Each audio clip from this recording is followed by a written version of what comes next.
fog had not lifted for 3 days.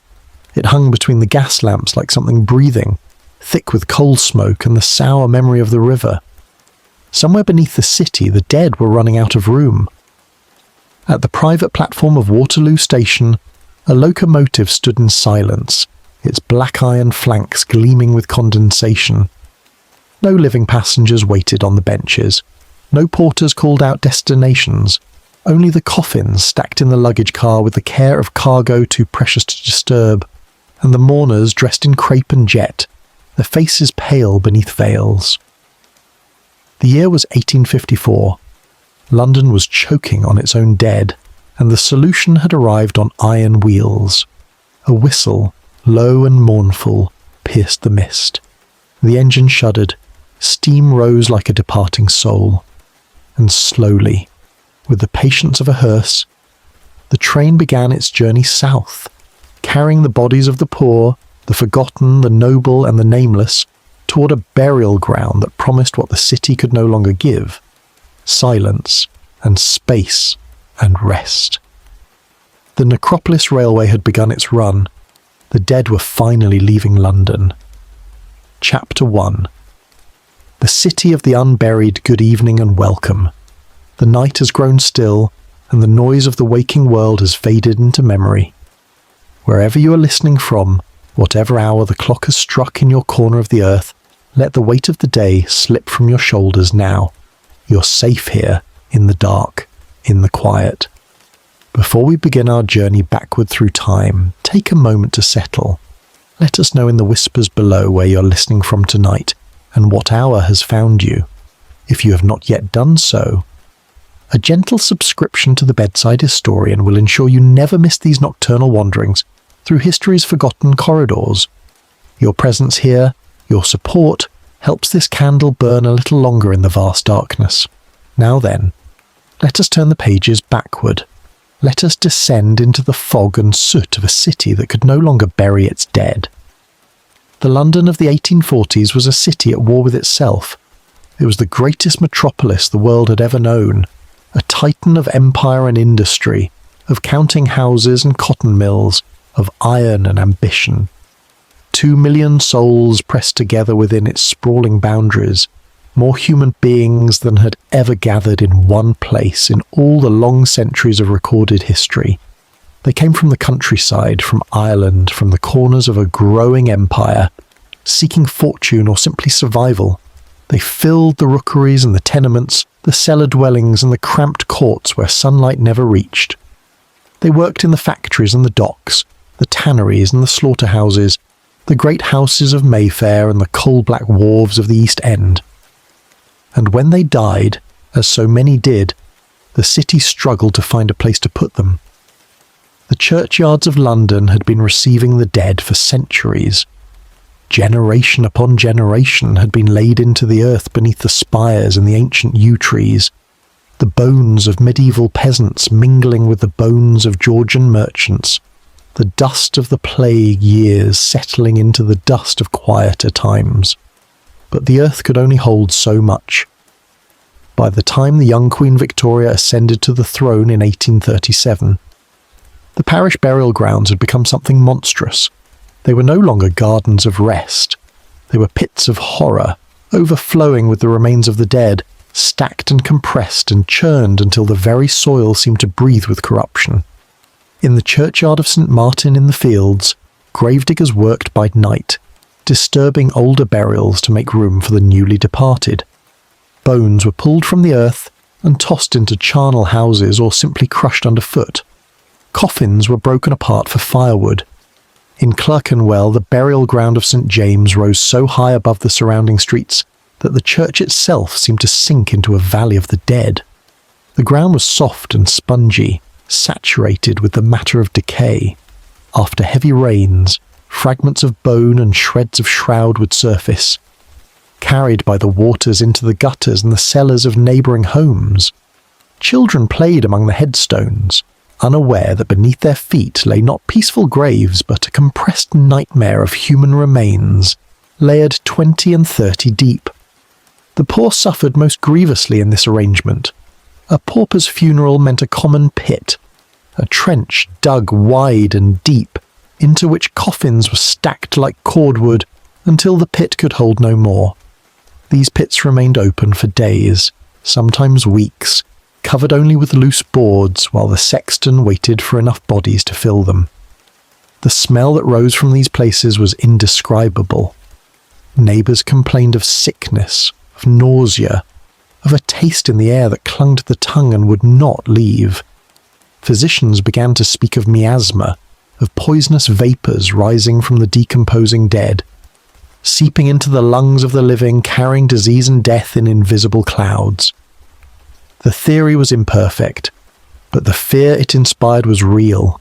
London was being poisoned by its own dead. The scandal of the burial grounds was not a secret. It was discussed in Parliament, documented in newspapers, investigated by reformers who descended into the churchyards with handkerchiefs, pressed to their faces and emerged pale with disgust. George Alfred Walker, a surgeon with crusader's zeal, published pamphlet after pamphlet describing what he had witnessed. He wrote of gravediggers who hacked through previous coffins to make room for new ones, of bodies so recently buried that they had not yet begun to decay, of ground so saturated with human fat that it glistened in the lantern light.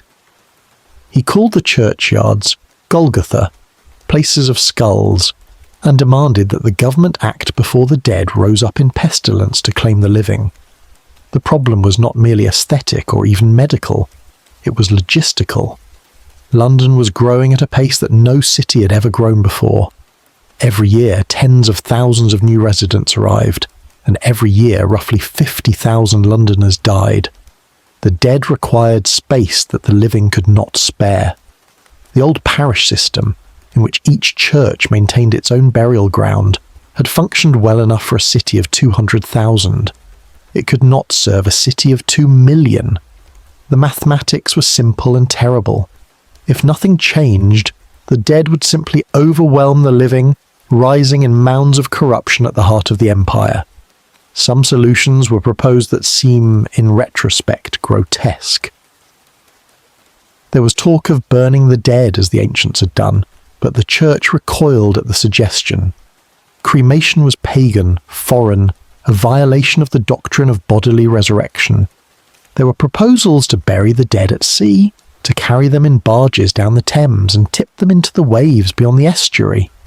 This too was rejected, for reasons both practical and spiritual. The sea gave up its dead, as Scripture warned, and no one wished to see the bodies of their loved ones washing ashore with the tide. The solution, when it came, was both radical and surprisingly simple. If the dead could not remain in London, they must be taken out of it. If the churchyards were full, new ground must be found, not merely new churchyards, but entirely new cities of the dead, built far from the crowded streets and the poisoned air, in the clean countryside where the soil was deep and the living had no need to walk upon the graves. The idea was not entirely new. Paris had its catacombs and its great cemeteries beyond the city walls. The Americans were building garden cemeteries in the hills outside Boston and Philadelphia. But London's ambition was greater. London would build not merely a cemetery, but a necropolis, a vast city of the dead, stretching across hundreds of acres, capable of receiving the departed for centuries to come.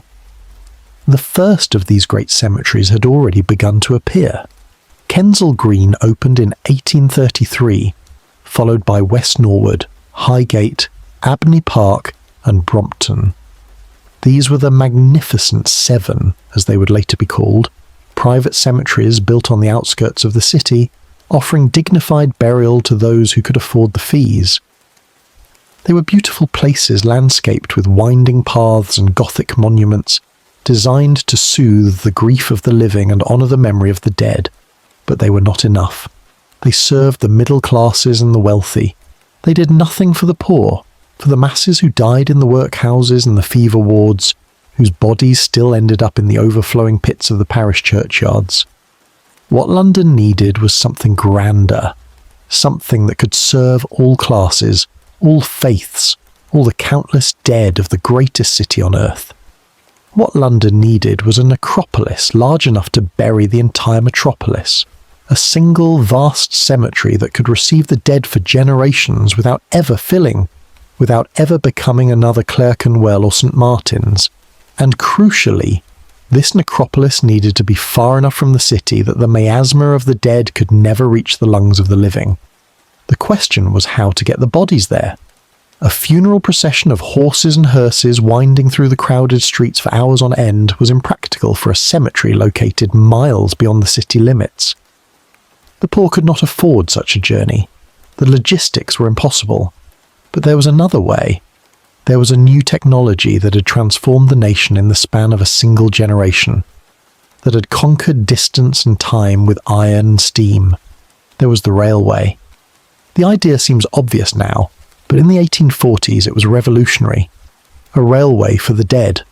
A train that would carry coffins and mourners together from the heart of London to a distant burial ground. In a matter of minutes rather than hours. The dead would travel as passengers in specially designed carriages, accompanied by their families, transported with speed and dignity to their final rest. It was efficient. It was modern. It was, in its way, democratic. The railway cared nothing for class or creed. It would carry the pauper and the peer alike, all bound for the same destination, all equal at last in the democracy of death. The vision began to take shape in the mind of a man named Richard Brune, and in the minds of the architects and the entrepreneurs who saw in death an opportunity for profit and reform. They would build a necropolis larger than any cemetery London had ever known, on 2,000 acres of Surrey heathland, far from the smoke and the noise and the disease, and they would build a railway to carry the dead there, a private line running from a hidden station at Waterloo to the gates of the cemetery itself. The London Necropolis Company would be its name. Its business would be death, and its trains would run for nearly a century, carrying the bodies of the departed on their final journey, south through the fog into the silence and the pines. But that is a story for the chapters yet to come. For now, let us linger a moment longer in the churchyards of old London, where the ground heaved with its terrible burden, where the living walked upon the dead and breathed the air of the grave. Let us remember what it was to live in a city that could not bury its own, a city choking on mortality, desperate for deliverance. The solution was coming, borne on iron wheels and clouds of steam.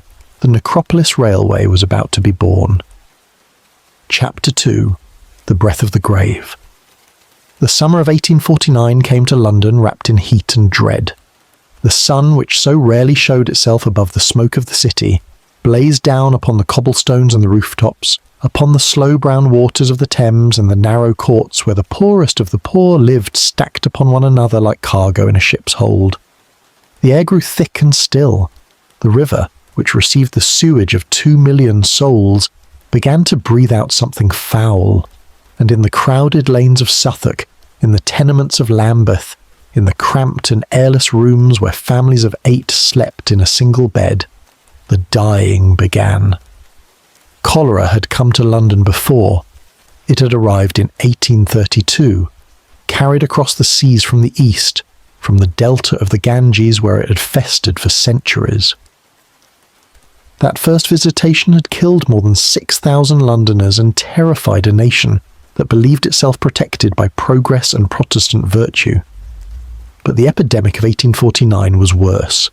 It moved through the city like a reaper's scythe, cutting down the weak and the strong alike, sparing no parish, no street, no household that stood in its invisible path. By the time the autumn rains came and the dying slowed, more than 14,000 people had perished, and the physicians of London, searching desperately for a cause, turned their eyes toward the dead themselves. The theory of miasma was ancient, stretching back to Hippocrates and beyond. Disease, the learned men believed, was carried in foul air, in the poisonous vapours that rose from swamps and cesspools, from rotting vegetation and decomposing flesh. The nose was the first offence and the first warning. Where the air smelled of death, death surely followed. the stench of the burial grounds, those overflowing pits of corruption at the heart of the city, was proof enough for most physicians that the dead were killing the living. The grave breathed out pestilence, and the living breathed it in. This belief was not superstition, though it was mistaken. It was the best science of the age, endorsed by the leading medical minds of Europe, taught in the great universities, accepted as fact by Parliament and press alike. The germ theory of disease lay decades in the future, waiting for Pasteur and Koch and the slow revolution of the microscope. In 1849, miasma was truth, and miasma meant that the dead, packed into the sodden earth of the churchyards, were a menace to public health that could no longer be ignored. The evidence seemed overwhelming. The cholera struck hardest in the neighbourhoods where the burial grounds were most crowded, where the poor lived closest to the graves of their ancestors. In Bermondsey, where the overflow from the local churchyard seeped into the wells, the death rate was catastrophic. In the lanes around St Bride's, where the cemetery had received so many bodies that the ground level had risen several feet above the surrounding streets, families sickened and died within sight of the headstones. The connection seemed obvious. The dead were poisoning the water. The dead were poisoning the air. The dead, who should have been silent and still, were reaching out from their shallow graves to drag the living down to join them. The reformers seized upon this fear with evangelical fervour. Edwin Chadwick, that tireless crusader for public health, had been warning of the dangers of urban burial for years. His reports to Parliament were filled with lurid descriptions of graveyards where the soil was black with human fat, where coffins burst open under the pressure of gases, where gravediggers developed strange diseases and died young. He argued that every churchyard was a reservoir of contagion, every funeral a ritual of self-destruction. The only solution was to remove the dead from the city entirely, to banish them to distant fields where their corruption could do no harm. George Alfred Walker continued his lonely crusade, publishing pamphlet after pamphlet with titles designed to shock: Gatherings from Graveyards, The Last Fires of London, Interment and Disinterment. He described scenes that would haunt the dreams of any reader. Gravediggers standing knee-deep in human remains, shoveling bones aside to make room for fresh coffins. Bodies so recently buried that they were still recognisable, disturbed and dismembered to create space for the newly dead. Pools of liquid corruption gathering in the bottoms of graves, splashing upon the boots of the workmen, soaking into the earth and the water table below. Walker was called sensationalist, accused of exaggeration, but his accounts were confirmed again and again by independent investigations. The burial grounds were exactly as terrible as he claimed, perhaps worse. The cholera epidemic of 1849 was the breaking point. The public, which had tolerated the scandal of the churchyards for decades, now demanded action. Newspapers that had once dismissed the reformers as cranks now published editorials calling for immediate change. Parliament, which moved slowly on most matters, found itself under pressure from constituencies that feared for their lives. The Home Secretary ordered investigations, the Board of Health issued warnings, and in 1850, the Metropolitan Interments Act was passed, giving the government power to close the most dangerous burial grounds and establish new cemeteries beyond the city limits. But legislation alone could not solve the problem. Closing the old churchyards was one thing, finding space for the dead was another. The private cemeteries that had opened in the 1830s and 1840s were already filling, their carefully landscaped grounds crowded with monuments and mausoleums. They had been designed for the prosperous middle classes, for merchants and professionals who could afford the fees and the elaborate funerals that Victorian society demanded. They had never been intended to receive the mass of London's dead, the tens of thousands who died each year in poverty, whose bodies required disposal rather than commemoration. The scale of the problem was staggering. London buried approximately 50,000 people every year. The existing cemeteries could handle perhaps a third of that number, and only if families could pay the prices demanded. The The rest still ended up in the parish churchyards, in the common pits, in the overflowing grounds that the new law was supposed to close. The mathematics were relentless. London needed burial space for millions of bodies, space that did not exist within the city or anywhere near it. The dead were accumulating faster than any cemetery could receive them, and still the cholera returned. It came again in 1853, killing more than 10,000. It came again in 1854, sweeping through Soho with such ferocity that entire streets were depopulated in a matter of days. Each epidemic strengthened the conviction that the dead were to blame, that the miasma rising from the graves was feeding the disease, that London would never be safe until the bodies were removed from its midst. The burial crisis was no longer a matter of aesthetics or sentiment. It was a matter of survival. It was in this atmosphere of fear and desperation that the most ambitious scheme of all began to take shape. If London could not bury its dead within its own boundaries, then London must send its dead away. Not to a cemetery on the outskirts of the city, where the expansion of the metropolis would eventually engulf it.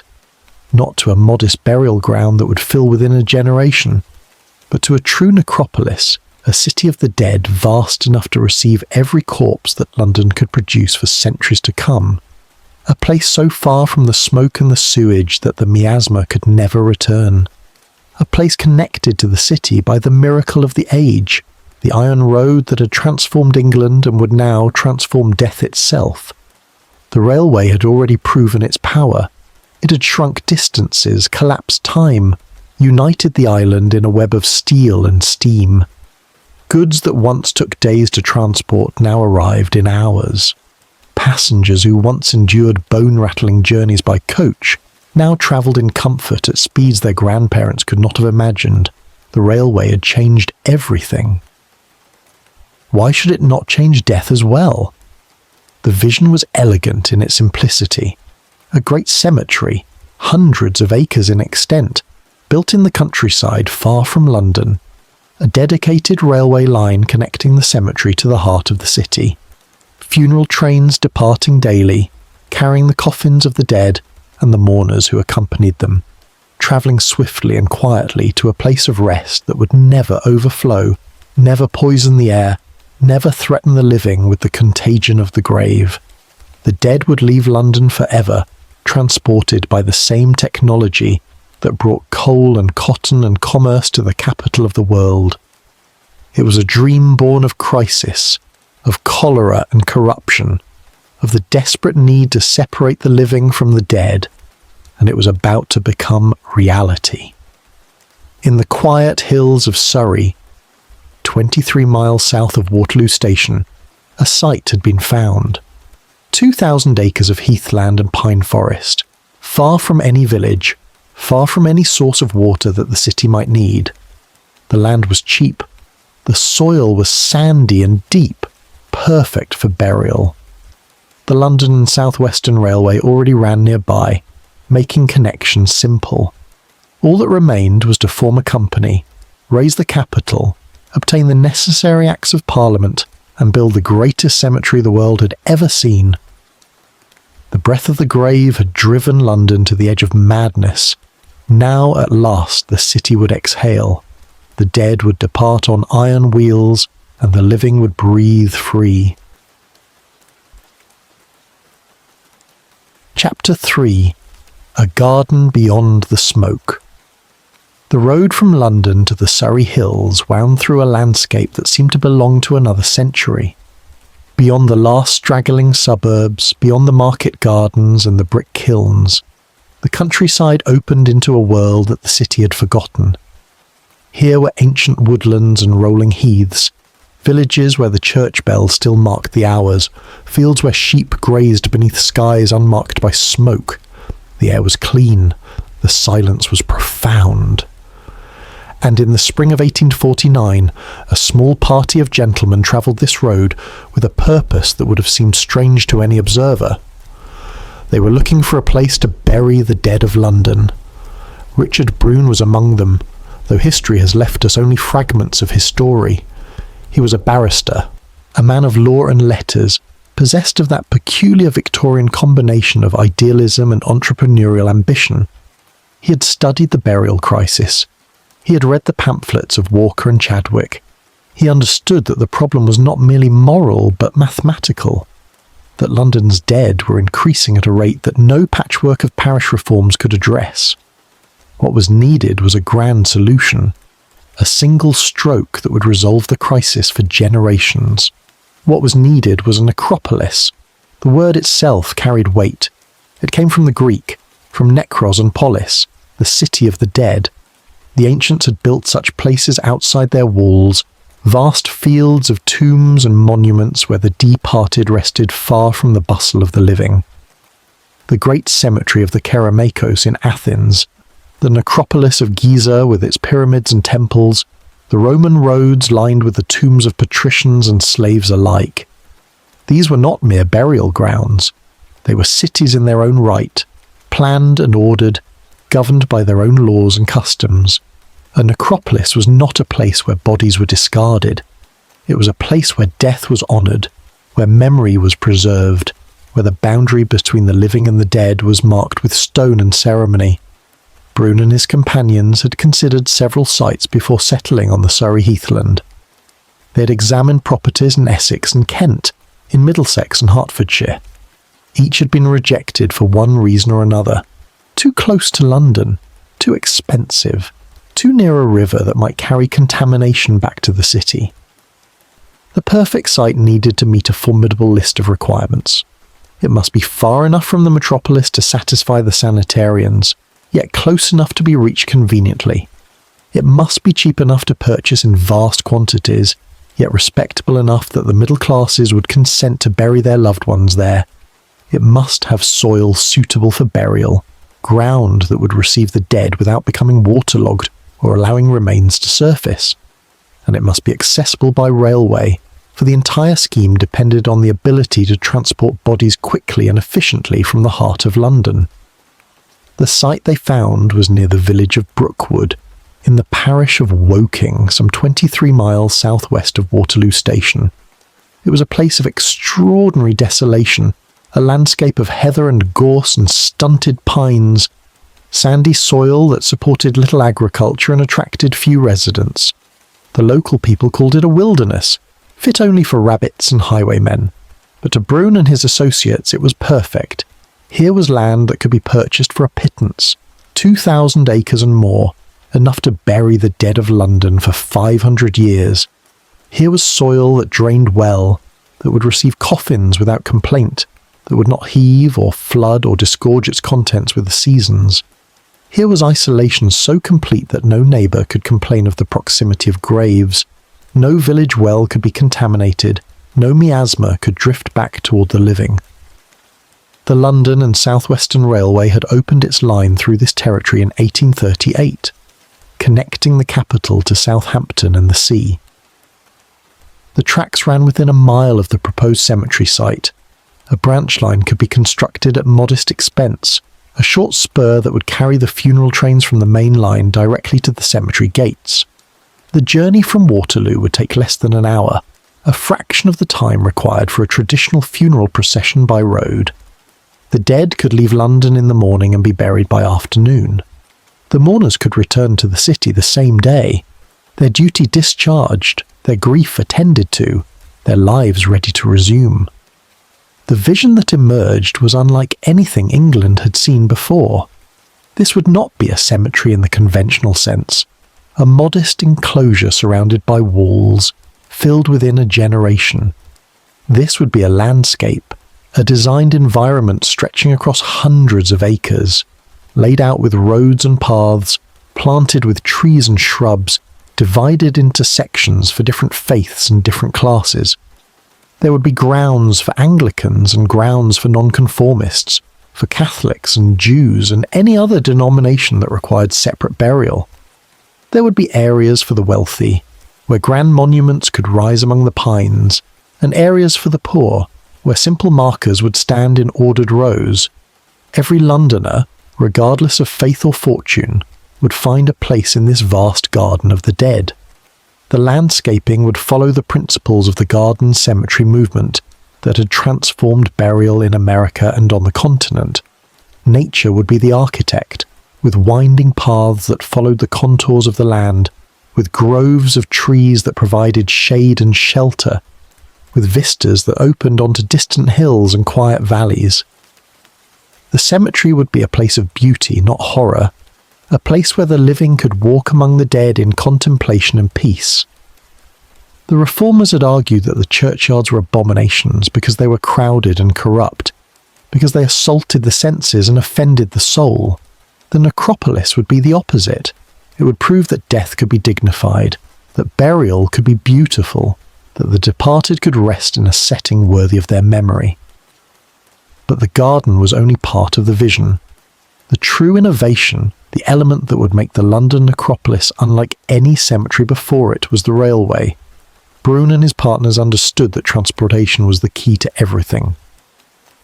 A cemetery 23 miles from London was useless if bodies could not reach it efficiently. The traditional funeral, with its horse-drawn hearse and its slow procession through the streets, was designed for a journey of a few hundred yards, from the home to the parish church and thence to the churchyard. It could not be scaled up for a journey of 23 miles. The horses would be exhausted. The mourners would be prostrate with fatigue. The expense would be prohibitive. Only the wealthy could afford such a funeral, and the wealthy were not the problem. The problem was the poor, the masses who died in the tenements and the workhouses, whose bodies filled the common pits. For the necropolis to succeed, it must be accessible to everyone, and that meant the railway. The plan was audacious. A private station would be built in London, near Waterloo, dedicated exclusively to funeral traffic. Here the coffins would be received, the mourners assembled, the trains prepared.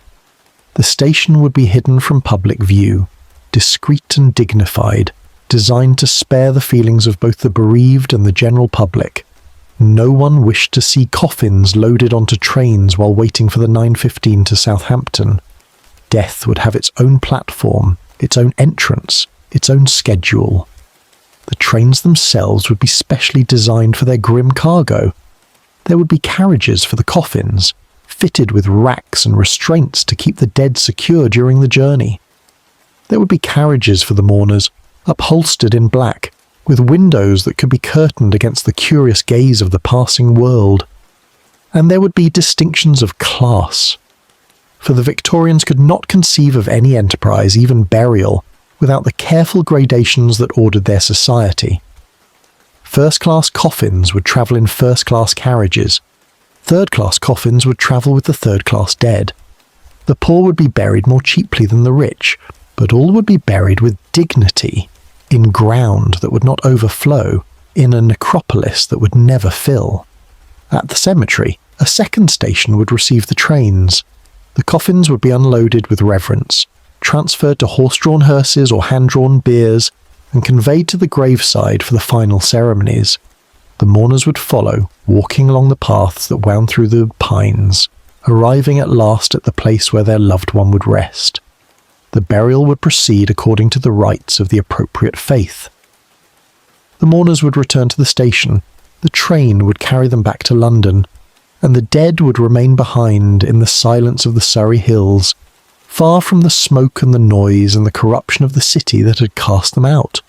It was a vision of death transformed by technology, of burial made efficient and humane, of the ancient rituals of mourning adapted to the age of steam.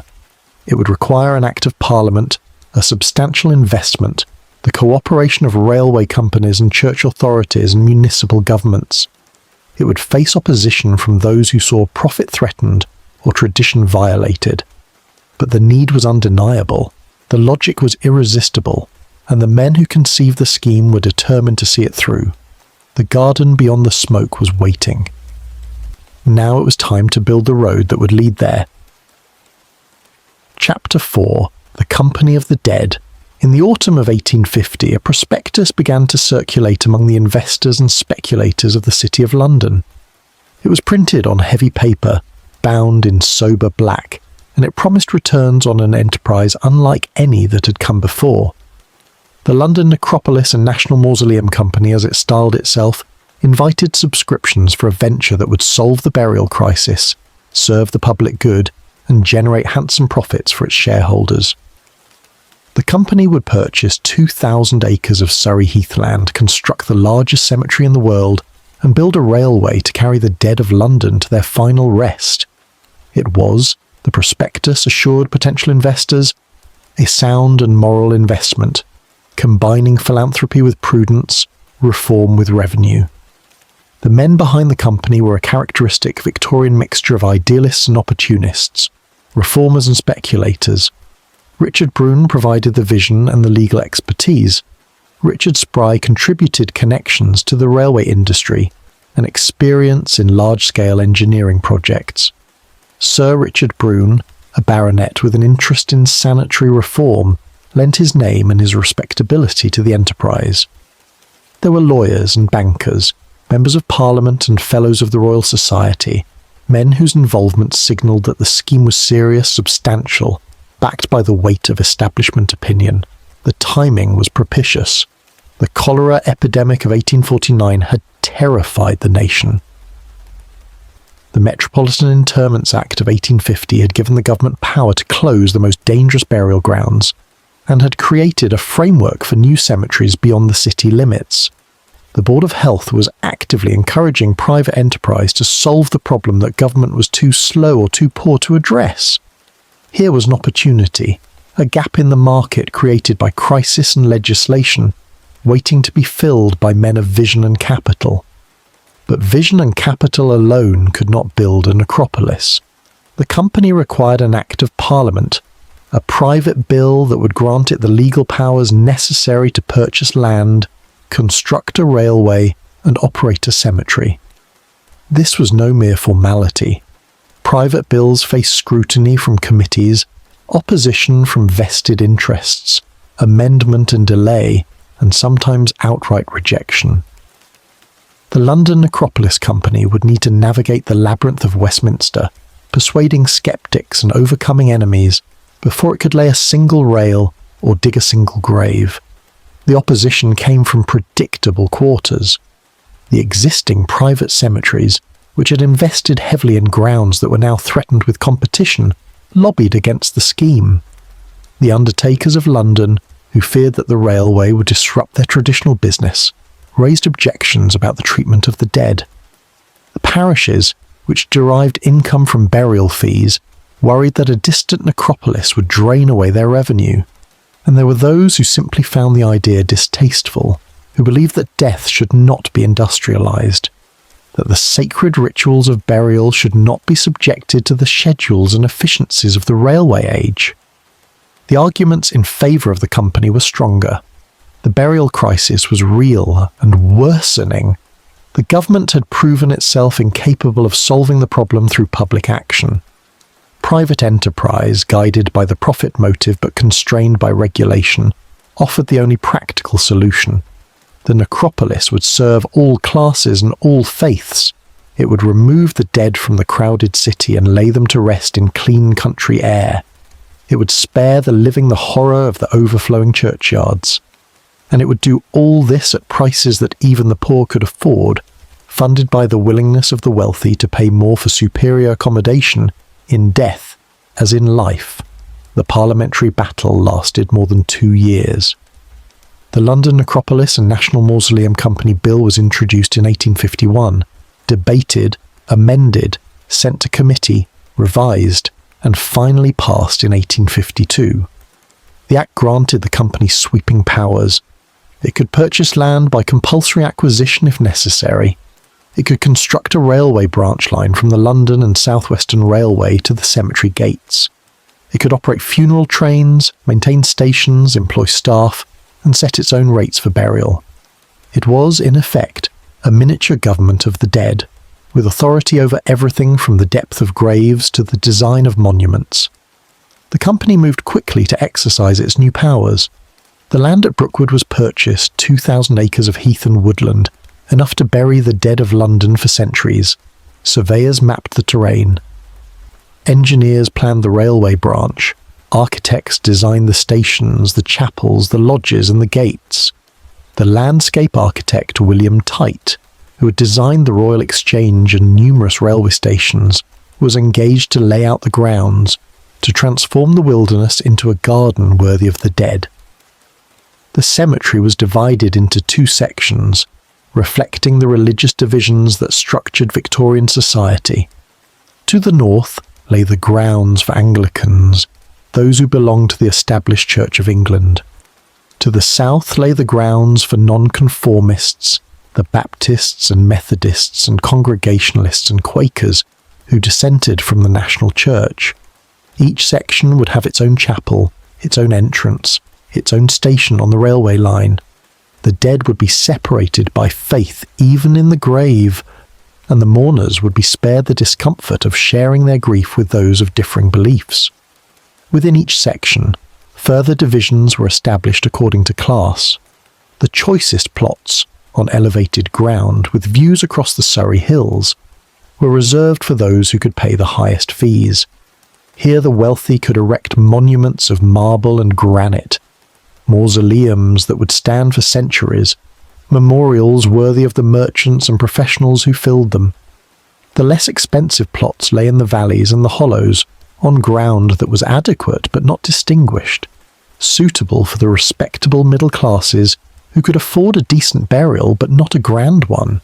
And in the furthest corners, in ground that was barely landscaped and offered no views, lay the common graves for the poor, where bodies would be buried in simple coffins marked with wooden crosses or nothing at all. This hierarchy of death struck many as cruel, a perpetuation of earthly inequality into the realm beyond. But the company defended its pricing structure as both necessary and just. The fees paid by the wealthy would subsidize the burial of the poor. Without the grand monuments and the expensive plots, there would be no revenue to maintain the grounds, to pay the gravediggers, to operate the railway that made the whole enterprise possible. The poor were not being exploited. They were being served, offered dignified burial at prices far below what the London churchyards demanded, transported to their graves by the same trains that carried the rich. Death might not be equal, but it could at least be decent. The railway itself was the greatest technical challenge. The branch line from the main Southampton line to the cemetery was short, less than a mile, but it required careful engineering to ensure that funeral trains could arrive and depart without interfering with regular traffic.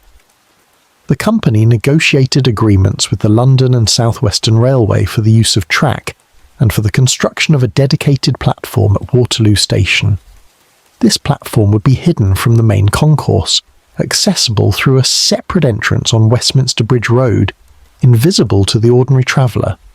The dead would come and go in privacy, their departure unmarked by those who rushed to catch the trains to Southampton and Basingstoke. At the cemetery end, 2 stations were built, one for each section of the grounds. The North Station served the Anglican dead, the South Station served the nonconformists. Each station was a modest structure of brick and stone, designed in a vaguely Gothic style that suggested both reverence and permanence.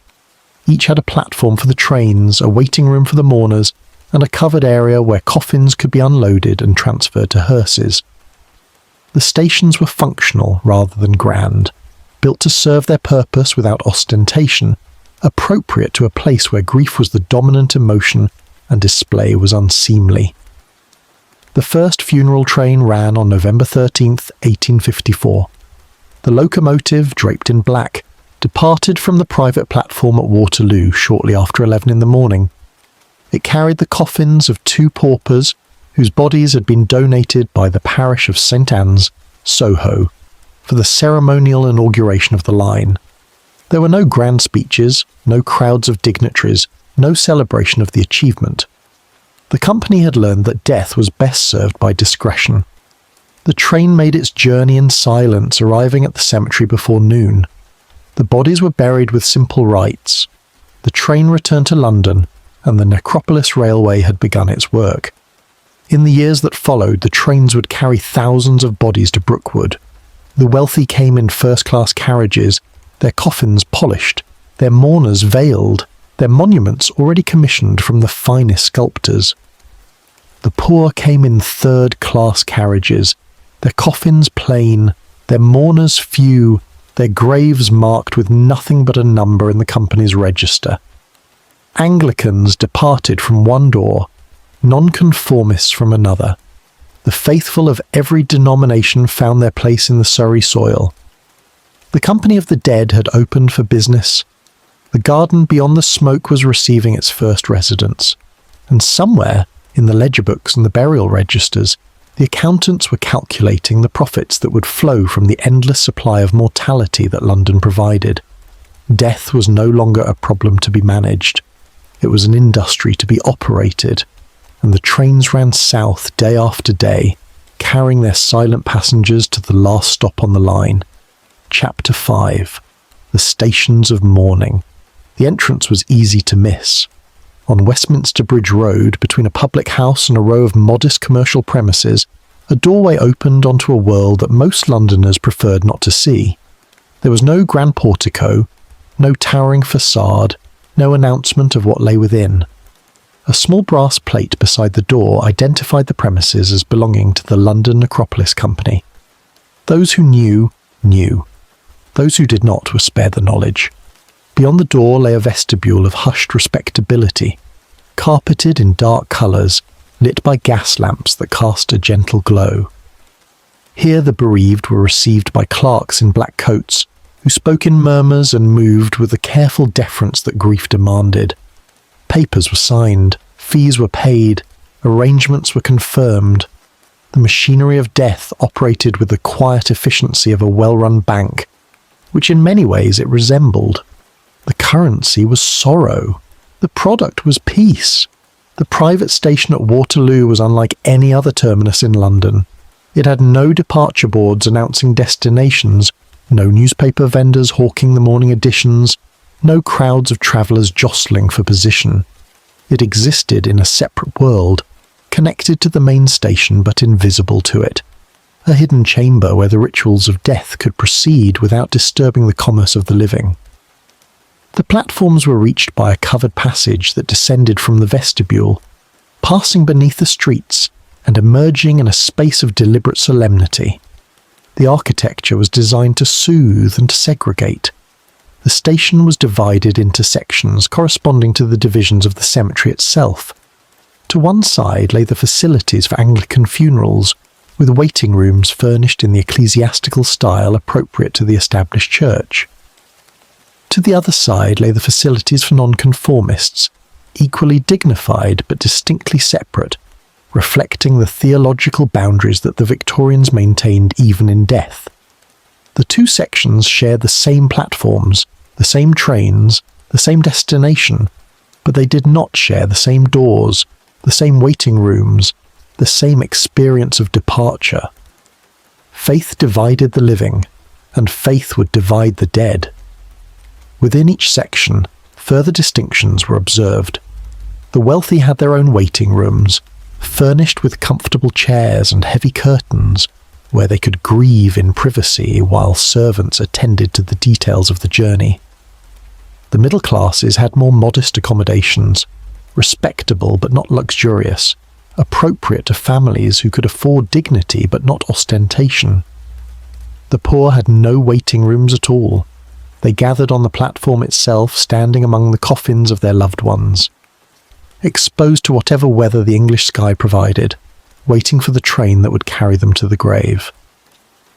The coffins arrived by hearse, entering through a separate gate that led directly to the platform. Here they were received by porters in black uniforms, who handled the dead with a practiced combination of efficiency and reverence. Each coffin was labelled with the name of the deceased, the class of burial, the section of the cemetery where it would be interred. The porters consulted their manifests, checking the documentation against the physical cargo, ensuring that no body went astray in the complex choreography of the funeral train. Mistakes were rare but not unknown. The wrong coffin delivered to the wrong grave was a scandal that the company could not afford. The loading of the train was a ritual in itself. The coffin carriages were positioned at the rear of the train, separated from the passenger carriages by a buffer car that contained nothing but empty space. This arrangement served both practical and psychological purposes. Practically, it ensured that any sounds or movements from the coffin cars would not disturb the mourners. Psychologically, it created a boundary between the living and the dead, a physical manifestation of the separation that death itself had imposed. The mourners could travel toward the grave without travelling among the graves. They could accompany their loved ones without confronting them. The coffin carriages were functional rather than ornate. They were essentially freight cars fitted with racks and restraints to secure the coffins during the journey. The racks were arranged in tiers, allowing multiple coffins to be transported in each carriage. First-class coffins occupied the upper tiers, where the ride was smoother and the company more select. Third-class coffins were stacked below, in the cheaper accommodations that their families had purchased. The dead, like the living, were sorted by their ability to pay. The passenger carriages told the same story of stratification. First-class mourners travelled in compartments upholstered in black velvet, with curtained windows and cushioned seats, attended by uniformed staff who offered refreshments and condolences in equal measure. These compartments were private, sealed off from the rest of the train, allowing the wealthy to grieve without the intrusion of strangers. Second-class mourners shared larger compartments, less luxurious, but still comfortable, with strangers who were presumed to be of similar social standing. Third-class mourners sat on wooden benches in open carriages, crowded together with other families who could afford nothing better, their grief exposed to anyone who cared to observe it. The train departed according to a schedule that varied with demand. In the early years, when the cemetery was new and burials were few, the funeral train ran only 2 or 3 times per week. As the necropolis grew and its reputation spread, the frequency increased. By the 1860s, the train was running daily, sometimes twice daily, carrying dozens of coffins and hundreds of mourners on each journey. The schedule was published in the company's offices and in the newspapers, allowing families to plan their farewells with the same precision they might apply to a business appointment or a social engagement. The departure itself was marked by no ceremony. There was no whistle, no announcement, no final call for passengers. The train simply began to move, gliding out of the station with a gentleness that seemed almost apologetic. The mourners watched through their windows as the platform receded, as the darkness of the station gave way to the grey light of the London sky. For many, this was the moment when the reality of loss finally struck, when the death that had been an abstraction of paperwork and arrangements became a physical fact of motion and distance. The train was carrying them away from everything they knew, toward a place they had never seen, where they would leave behind someone they loved. At the cemetery, a different kind of station awaited. The Brookwood Necropolis had 2 stations, one for each section of the grounds, and each station was designed to receive the dead with appropriate solemnity. The North Station served the Anglican section, a modest building of red brick and stone trim, with a platform long enough to accommodate the entire funeral train. The South Station, serving the nonconformist section, was similar in design but separate in location, positioned to allow direct access to the dissenting grounds without requiring mourners to pass through Anglican territory. The architecture of these stations was deliberately understated. They were not grand termini like Paddington or King's Cross, monuments to the triumph of the railway age. They were country stations, quiet and unassuming, designed to blend into the landscape of pines and heather that surrounded them. The waiting rooms were simple, furnished with wooden benches and coal stoves, offering shelter from the rain but little else. The platforms were open to the sky, allowing mourners to see the cemetery stretching away on all sides, to understand the scale of the place where their loved ones would rest. The unloading of the coffins was the reverse of the loading, conducted with the same efficiency and the same divisions. First-class coffins were removed first, transferred to horse-drawn hearses that would convey them to the graveside in style. Second-class coffins followed, carried on simpler conveyances. Third-class coffins were loaded onto hand-drawn biers, wheeled to their graves by cemetery workers who performed the same task dozens of times each day. The mourners followed their dead, walking along the paths that wound through the grounds, arriving at last at the place where the grave had been prepared. The journey from station to grave could be brief or lengthy, depending on the location of the plot.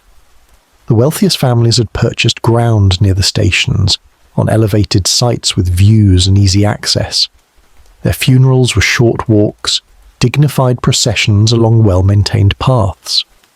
The poorest families had been assigned plots in the distant corners of the cemetery, in areas that were barely developed, where the paths were unpaved and the landscape was still wild.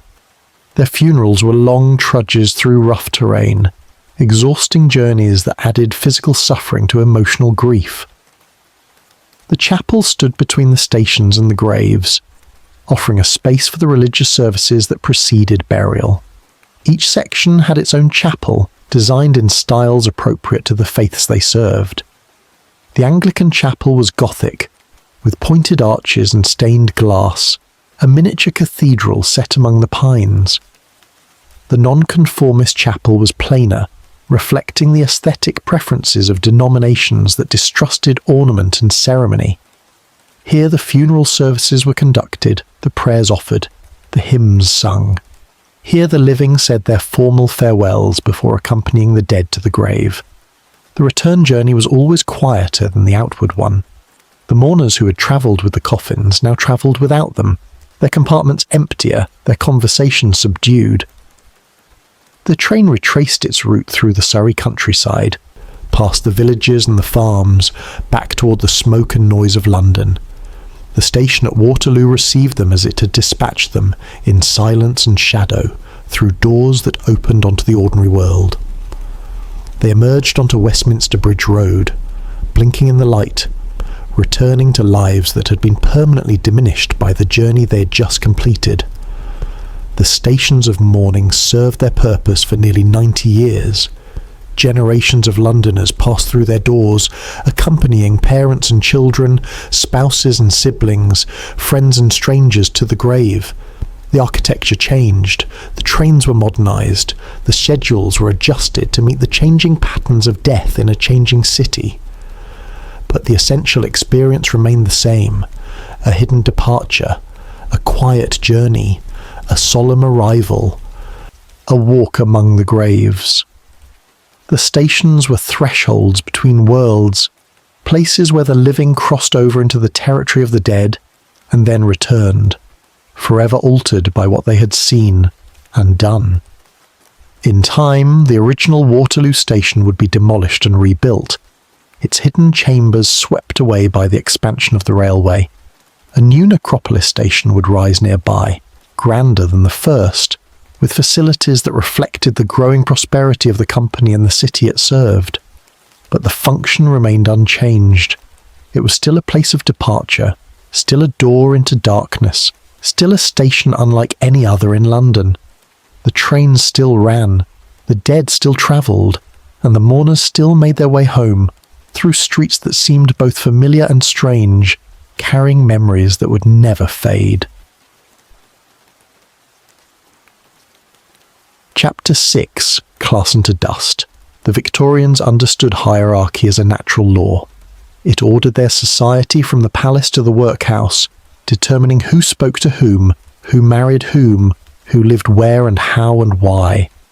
It governed their churches and their clubs, their schools and their businesses, their dinner tables and their drawing rooms. And it governed their deaths. For even in the grave, the Victorians could not escape the distinctions that had defined their lives.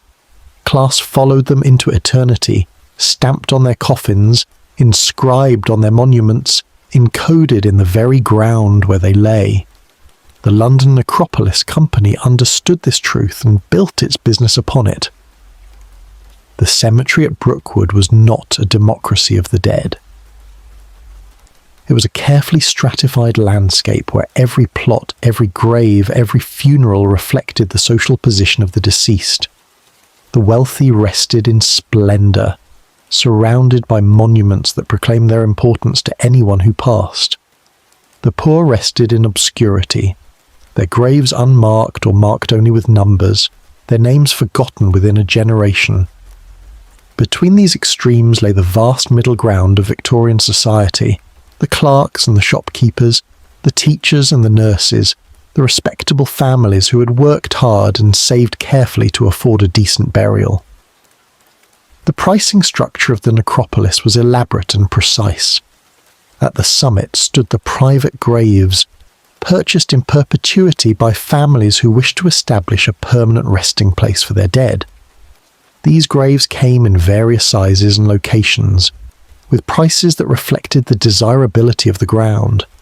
A prime plot on elevated terrain, with views across the Surrey hills and easy access from the station, might cost £20 or more, a sum that represented several months' wages for a skilled worker. A less desirable plot, in a hollow or on a slope, might be had for £5, still a significant expense but within reach of the prosperous middle class. The private graves were only the beginning. Atop the grave, families could erect monuments of varying grandeur. The simplest was a headstone, a vertical slab of stone inscribed with the name and dates of the deceased, perhaps accompanied by a biblical verse or a brief epitaph. Headstones could be purchased for a few pounds, making them accessible to families of modest means. More elaborate options included chest tombs, horizontal structures that covered the entire grave, suggesting the solidity and permanence of the family's claim upon the ground. Grander still were the obelisks and columns, the Celtic crosses and Gothic spires that rose above the landscape, visible from a distance, announcing the importance of those who lay beneath. At the apex of funerary display stood the mausoleum, a private building that housed the remains of an entire family. These structures ranged from modest chapels to elaborate temples, constructed of marble and granite, decorated with sculptures and inscriptions, furnished with iron doors and stained glass windows. A mausoleum was a statement of wealth and dynasty, a declaration that this family mattered, that their memory would endure, that their bones would rest in a house of their own while lesser mortals lay in the common earth. The necropolis contained dozens of these structures, scattered across the grounds like the country houses of the aristocracy, each one a monument to Victorian prosperity and Victorian pride. The railway itself enforced these distinctions with mechanical precision. First-class tickets entitled the coffin to travel in the upper tiers of the hearse carriages, where the ride was smoother and the company more exclusive. First-class mourners travelled in private compartments, shielded from the gaze of their social inferiors, attended by staff who understood the protocols of upper-class grief. The first-class funeral was a seamless experience of dignified seclusion, from the private waiting room at Waterloo to the horse-drawn hearse at Brookwood, from the reserved pew in the chapel to the graveside service conducted by a clergyman of appropriate standing. Second-class passage occupied the middle ground, respectable but not luxurious. The coffins travelled in the middle tiers. The mourners shared compartments with other families of similar station. The hearses at the cemetery were simpler, the paths to the grave less manicured, the services less elaborate. But second-class burial was still dignified, still marked by the ceremonies and observances that Victorian culture demanded. A second-class funeral announced that this family had achieved something, that they stood above the mass of the poor, that they could afford to bury their dead with propriety if not with pomp. Third class was another matter entirely. Third-class coffins travelled in the lowest tiers of the hearse carriages, stacked beneath the bodies of their betters, jostled by the motion of the train. Third-class mourners sat on wooden benches in open carriages, exposed to the weather, crowded together with strangers whose grief was indistinguishable from their own. At the cemetery, third-class coffins were loaded onto hand-drawn biers and wheeled to the distant corners of the grounds, where the graves had been dug in long rows, where there were no monuments and few markers, where the dead lay in something approaching anonymity. The common graves were the final destination of the London poor. These were not individual plots but collective trenches, dug wide and deep, into which coffins were placed side by side until the trench was full, The bodies were not stacked, as they had been in the notorious London churchyards, but they were not truly separated either.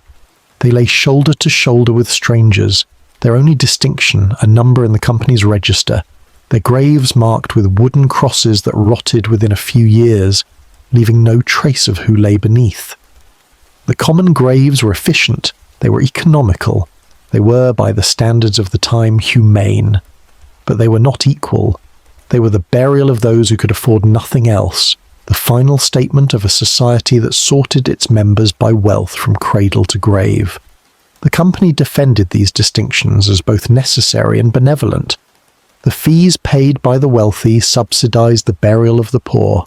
Without first-class passengers, there would be no railway. Without grand monuments, there would be no revenue to maintain the grounds. The poor were not being exploited.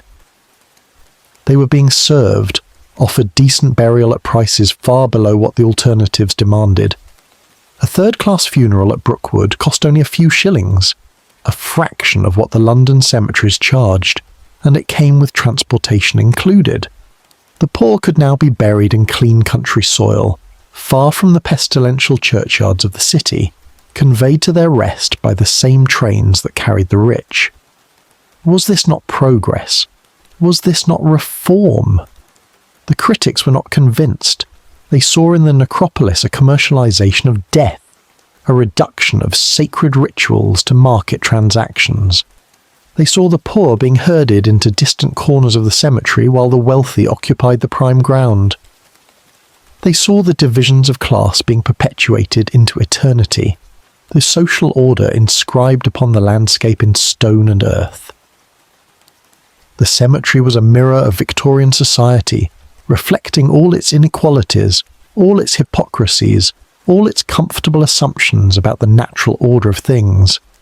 The rich man in his castle, the poor man at his gate. God made them high and lowly, and ordered their estate, even in death. Yet there was another perspective, one that the Victorians themselves sometimes glimpsed in moments of reflection. Death was the great equalizer. The wealthy might lie beneath marble monuments, but they were just as dead as the paupers in the common graves. The distinctions that seemed so important in life became meaningless in the grave. The silk-lined coffin rotted as surely as the pine box. The elaborate mausoleum was just as empty of life as the unmarked trench. All the money and all the monuments could not purchase a single additional moment of existence.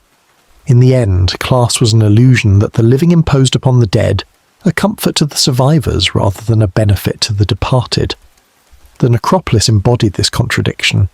It was both a monument to Victorian inequality and a reminder of its futility. The trains ran south every day, carrying first-class and third-class passengers to the same destination. The soil of Brookwood received them all without distinction, closing over rich and poor alike with the same indifferent finality. The monuments might proclaim difference, but the earth whispered equality. The worms did not consult the company's price list. Decay did not respect the hierarchy of grief. In time, the distinctions would blur and fade. The wooden crosses in the common graves would rot away, leaving no trace of who lay beneath. The grand monuments would weather and crack, their inscriptions becoming illegible, their names becoming meaningless to passers-by who had no memory of the lives they commemorated. The cemetery would grow wild in places, the paths becoming overgrown, the carefully maintained boundaries between sections disappearing under a blanket of leaves and pine needles. Class would have its day, its decade, its century, but eternity belonged to no one. The trains continued to run, carrying their cargo of segregated dead to a segregated ground. The first-class coffins rode above, the third-class coffins rode below, and at the end of the line the grave waited for them all, patient and impartial, the only true democracy that the Victorians ever knew. Chapter 7. The Journey South. The train departed Waterloo at 11:30 on a morning in March. The year was 1864, a decade into the life of the Necropolis Railway, and the routine had become as fixed and familiar as any other service on the London and South Western line. The locomotive, a modest tank engine painted in the company's sombre livery, stood at the head of a consist that included 3 hearse carriages and 5 passenger carriages, arranged according to the precise protocols that governed every journey to Brookwood. The platform was quiet but not empty. A knot of mourners in black crape stood beside the first-class carriage, their faces obscured by veils and lowered hat brims, their voices reduced to murmurs that barely rose above the hiss of steam. Further down the platform, a larger group waited beside the third-class carriage, working people in their Sunday best, uncomfortable in collars and corsets that they wore only for church and funerals. Between them, the second-class mourners occupied their designated space, neither grand nor humble, middling in their grief as in their station. The coffins had been loaded earlier, transferred from the hearses that had brought them from homes and hospitals across the city. Today's train carried 11 bodies, 3 in first class, including a prosperous merchant from Clapham and 2 elderly spinsters from Kensington, 4 in second class, respectable tradespeople whose families had saved carefully for this moment, and 4 in third class, paupers whose funerals were paid by parish relief. The manifest listed them by name and number, by class of burial and section of cemetery, by the fees that had been paid and the services that had been requested. Each coffin bore a brass plate with the deceased's name, a final identification before the anonymity of the grave.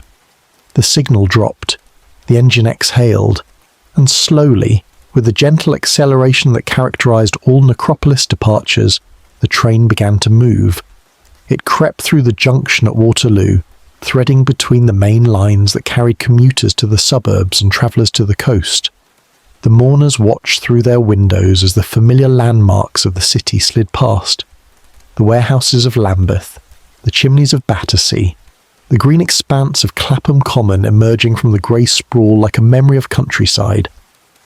The route took the train southwest, following the main line toward Southampton, before branching off onto the company's private track. The first miles passed through the expanding suburbs, streets of terraced houses and corner shops, churches and public houses, the ordinary infrastructure of Victorian life.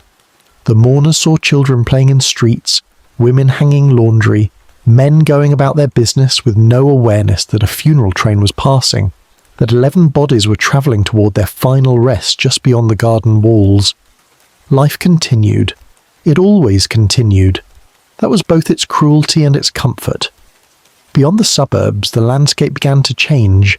The terraced houses gave way to villas, the villas to farms, the farms to open heathland where gorse and heather stretched toward distant horizons. The air through the carriage windows tasted different here.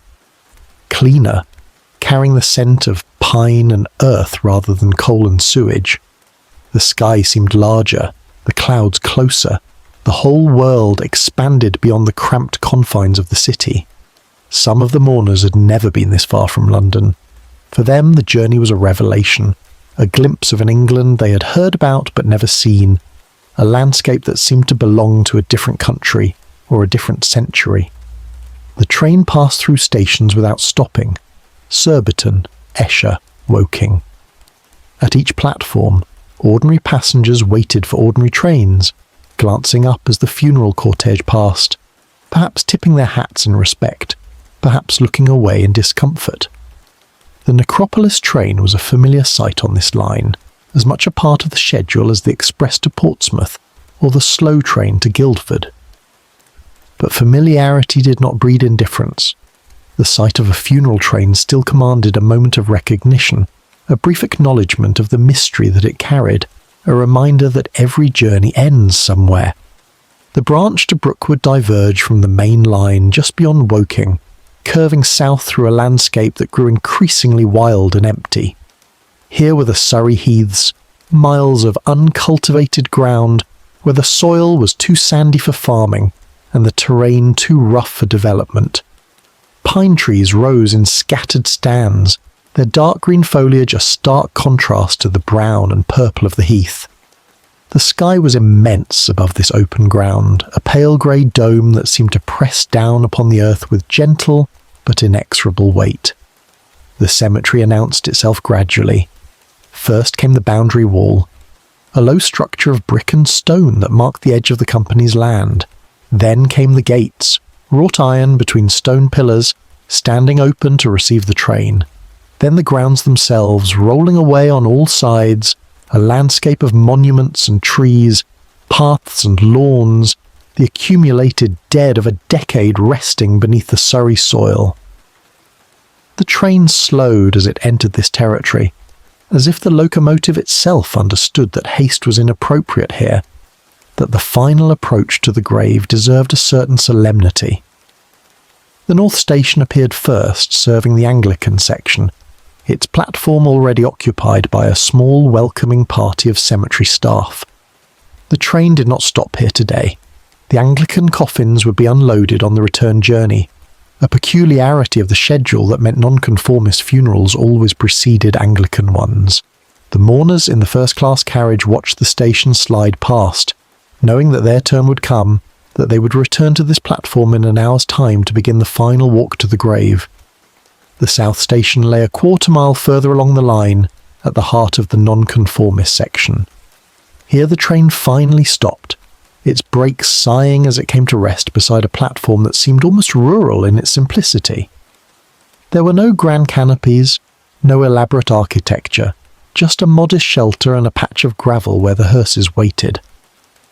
The staff moved with practiced efficiency, opening the doors of the hearse carriages, sliding out the coffins that belonged to this section, transferring them to the vehicles that would complete the journey. The nonconformist mourners descended from their carriages, stepping onto ground that most of them had never visited before.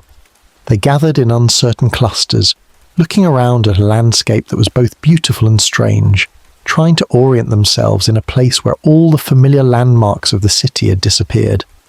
The cemetery staff guided them gently, pointing toward the chapel where the service would be held, indicating the paths that led to the various burial grounds. Some families had purchased private graves and knew exactly where their loved ones would rest.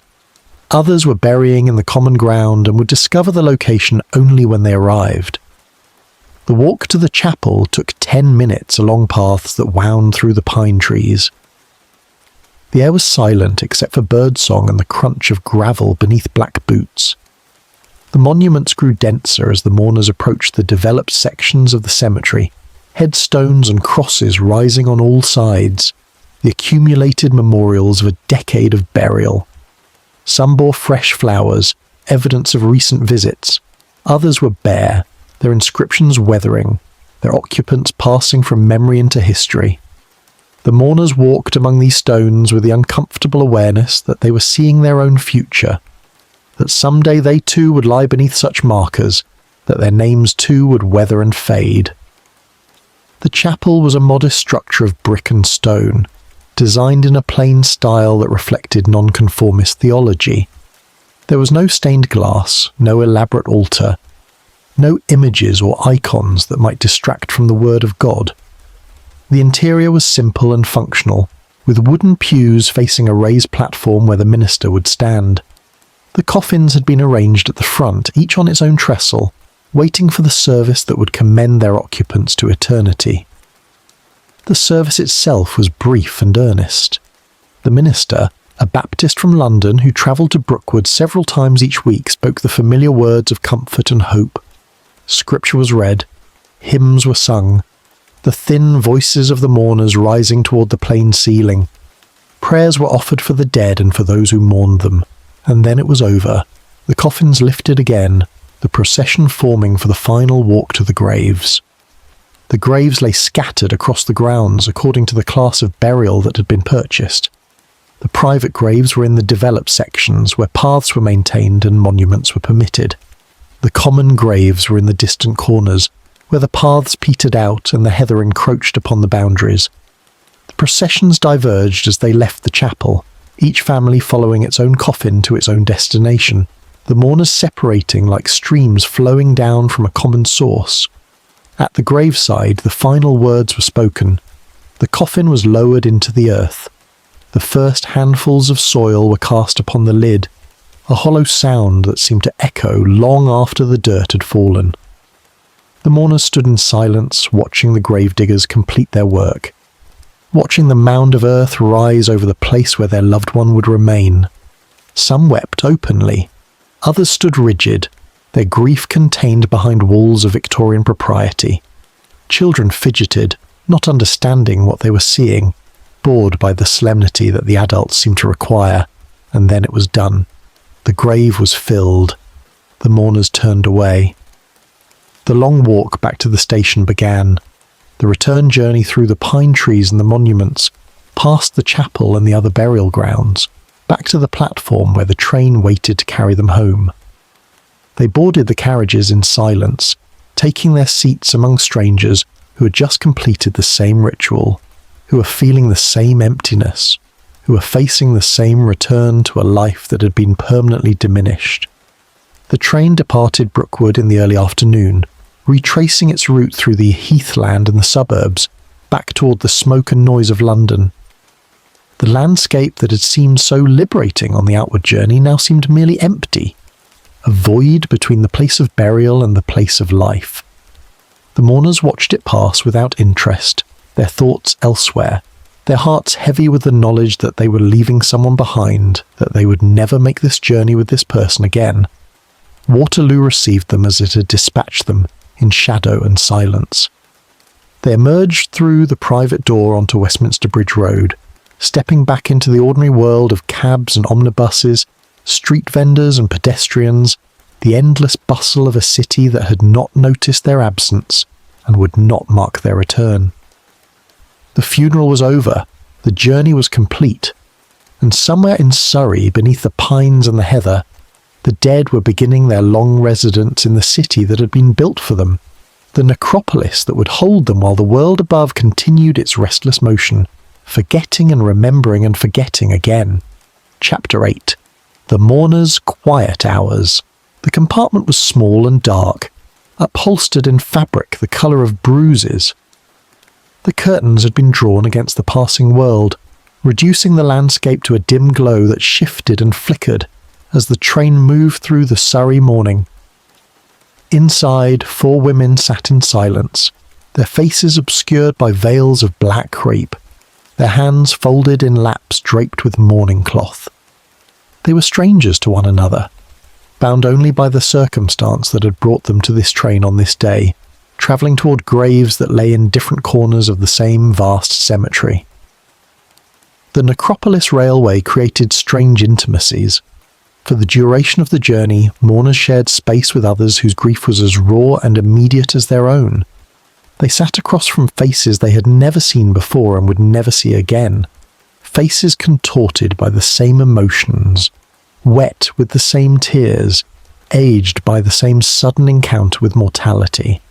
The compartments were confessionals without priests, spaces where the ordinary rules of Victorian social interaction were suspended by the extraordinary fact of death. No one spoke. Speech seemed inappropriate, almost obscene, in the presence of such concentrated sorrow. What could one say to a stranger who was burying a husband, a child, a mother? What words could bridge the gap between one grief and another? The Victorians, for all their elaborate rituals of mourning, had no script for this situation, no etiquette that governed conversation among strangers on a funeral train. And so silence prevailed, a silence that was not awkward but almost sacred, a shared acknowledgement that some experiences lay beyond the reach of language. The journey took less than an hour, but it seemed to exist outside of time. The mourners entered a liminal space, suspended between the world they had left and the world they were approaching, between the life that had included the deceased and the life that would continue without them.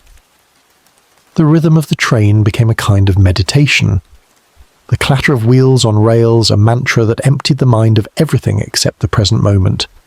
There was nowhere else to be, nothing else to do, no distraction from the simple fact of loss.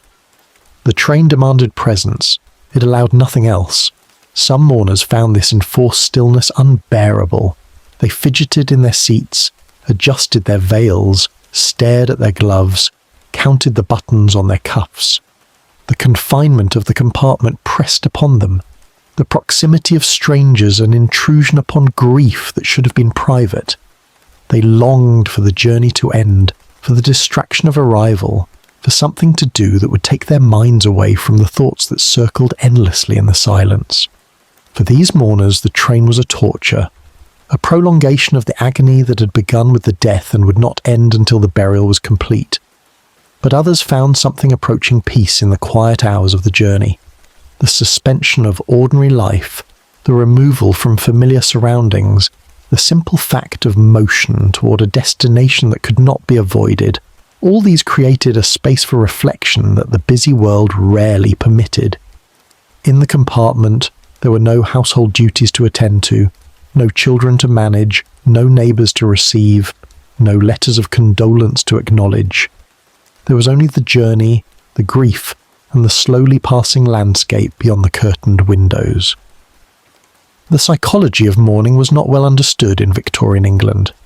Grief was expected to follow certain patterns, to express itself in certain ways, to diminish according to certain schedules. Widows wore black for 2 years, then gradually lightened to grey and lavender before returning to colours. Widowers had shorter periods of formal mourning, but were expected to remarry with unseemly haste to provide mothers for their children. Children wore white for deceased siblings, black armbands for more distant relations. The external signs of grief were carefully codified, as if the internal experience could be regulated by the colour of one's clothing. But the reality of grief was messier, more unpredictable, less amenable to social convention. Some mourners felt nothing at the moment of death, only to be overwhelmed by sorrow weeks or months later. Others wept uncontrollably at the funeral, and then recovered with a speed that made them feel guilty. Some could not bear to speak of the deceased. Others could speak of nothing else. The compartments of the Necropolis train contained all these variations and more, a cross-section of human response to the universal fact of mortality. The funeral train also carried those for whom the journey was not primarily about grief. Undertakers travelled to Brookwood to supervise arrangements and to cultivate relationships with the cemetery staff. Clergymen made the journey to conduct services for families who had requested their presence. Monumental masons visited to inspect sites and to measure for headstones. Solicitors accompanied families to verify the identity of the deceased and to witness the burial for legal purposes. These professional travellers occupied their own compartments, their black clothing indistinguishable from mourning dress, their purposes hidden behind the same veils of propriety. For the regular staff of the Necropolis Railway, the daily encounter with grief had become routine. The porters who loaded the coffins, the guards who walked the platforms, the drivers who operated the locomotives, all had learned to navigate the emotional landscape of the funeral train with professional detachment. They were courteous, but not familiar, efficient, but not cold, present without being intrusive. They had seen too much grief to be moved by any individual instance of it, and yet they had also learned that each funeral was unique, that each family's sorrow deserved respect regardless of how many similar sorrows had preceded it. The approach to Brookwood marked the end of the quiet hours. The train slowed as it entered the cemetery grounds, and the mourners began to stir from their reveries, gathering their belongings, adjusting their dress, preparing for the ordeal that awaited. The platform appeared outside the windows, and with it the reality of what they had come to do. The suspension was over. Time resumed its ordinary motion. The grave was waiting. The return journey had a different quality. The mourners who had travelled out with coffins now travelled back without them. The compartments felt emptier, though the same number of passengers occupied them. The weight had been lifted literally and figuratively, and what remained was a lightness that felt almost like betrayal. How could one feel lighter after leaving a loved one in the ground? How could the train that had carried such sorrow now carry something that felt almost like relief? But the relief was not shameful. It was human. The burial had been completed. The duty had been discharged. The worst was over, or at least the worst of the rituals was over. What remained was the long work of living without the deceased, of filling the space they had left, of learning to speak of them in the past tense. This work would take months or years or a lifetime, but it would not take place on the train. The train had done its part. It had carried the mourners to the grave and was now carrying them home. Some families made the journey to Brookwood repeatedly, returning to visit graves on anniversaries and holidays, to lay flowers and tend monuments, to sit in the silence of the cemetery and remember those who lay beneath the soil. For these regular visitors, the necropolis train became a familiar conveyance. Its rhythms and routines as well known as the omnibus to the office or the cab to the theatre. They nodded to the staff, recognised fellow regular travellers, developed preferences for particular compartments and particular seats. The journey that had once been an ordeal became almost comfortable, a pilgrimage that brought them closer to those they had lost. The cemetery itself offered spaces for contemplation that the city could not provide. The grounds were designed for walking, for sitting, for quiet reflection among the monuments and the trees. Benches were placed at intervals along the paths, offering rest to those who needed it, views to those who sought beauty, privacy to those who wished to weep unseen. The chapel stood open for prayer. The staff were trained to be helpful but unobtrusive, appearing when needed, vanishing when not. Brookwood was a place where grief could be expressed without embarrassment, where tears were expected and solitude was respected. The seasonal changes transformed the cemetery into different landscapes of mourning. In spring, the rhododendrons bloomed in great masses of purple and pink, softening the grey of the monuments with explosions of colour. In summer, the pines cast deep shadows across the paths, and the air was thick with the scent of resin and warm earth. In autumn, the deciduous trees turned gold and copper, and the fallen leaves accumulated in drifts against the headstones. In winter, snow transformed the grounds into a study in white and black, the monuments rising from the frozen earth like sentinels guarding the sleep of the dead. Each season brought its own visitors, its own rituals, its own relationship between the living and the dead.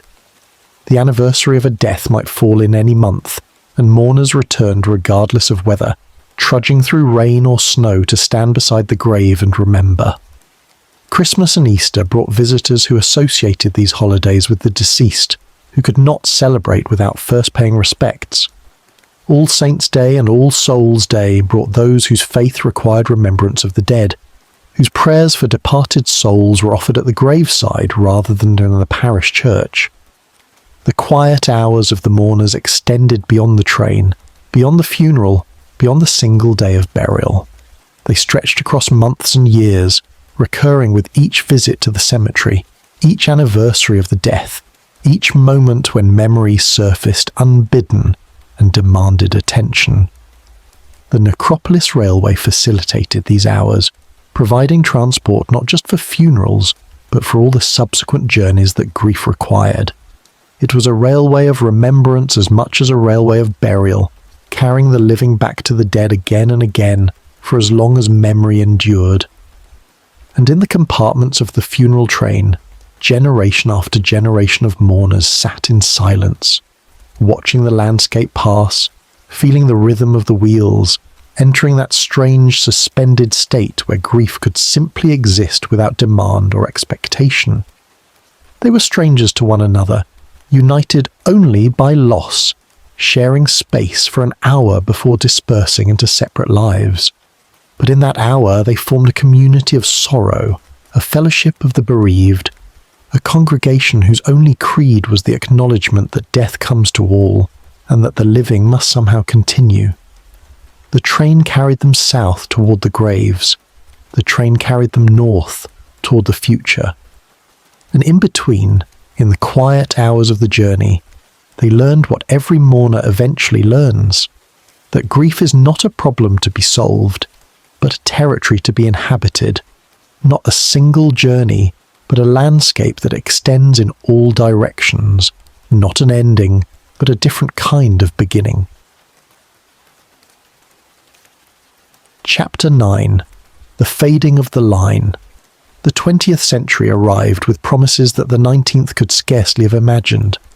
Electric light was replacing gas, motorcars were appearing on streets designed for horses, aeroplanes were taking to the skies, the world was accelerating, hurtling toward a future that seemed to have no use for the slow rituals of the past.